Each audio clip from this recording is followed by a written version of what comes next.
Bonjour mes mixous, on espère que vous allez bien. Moi ça va super giga bien.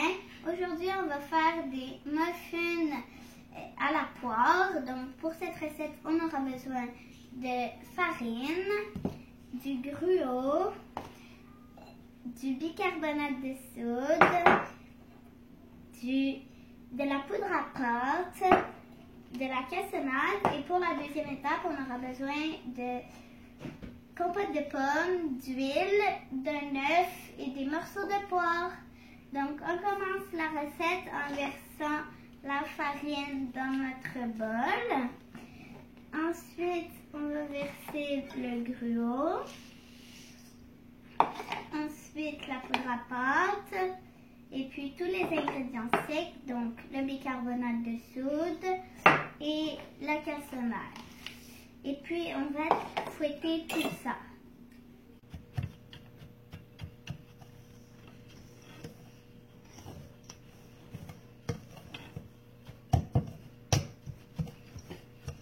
Alors une fois qu'on a bien tout mélangé comme ceci, on va on va faire un petit puits au milieu et puis il faudra verser les 4 autres ingrédients, donc la compote de pommes avec l'huile,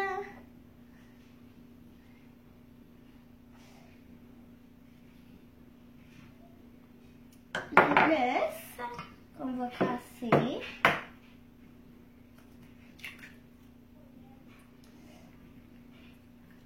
et puis pour finir les morceaux de poire. Et puis pour cette étape on ne pourra plus mélanger avec le fouet comme il y a trop de boutons, donc on va mélanger avec une cuillère.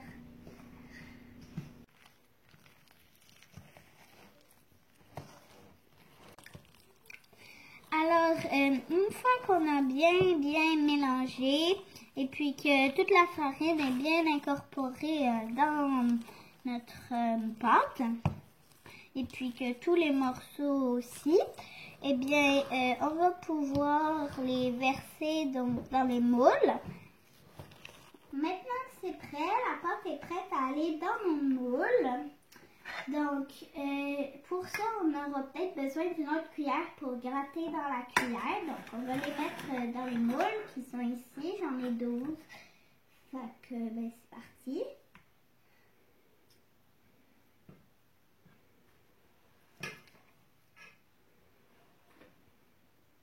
Et puis, à la fin, s'il nous reste de la pâte puis qu'il y a des moules moins remplis, on pourra aller en mettre d'autres dedans.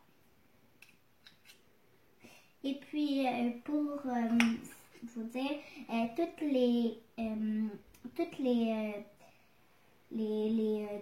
dosages sont dans la barre d'infos, juste en dessous ici. Alors, maintenant que nos moules sont remplis et puis qu'on n'a plus de pâte dans notre bol, on va pouvoir aller les mettre au four à 350 degrés F pour 20 minutes.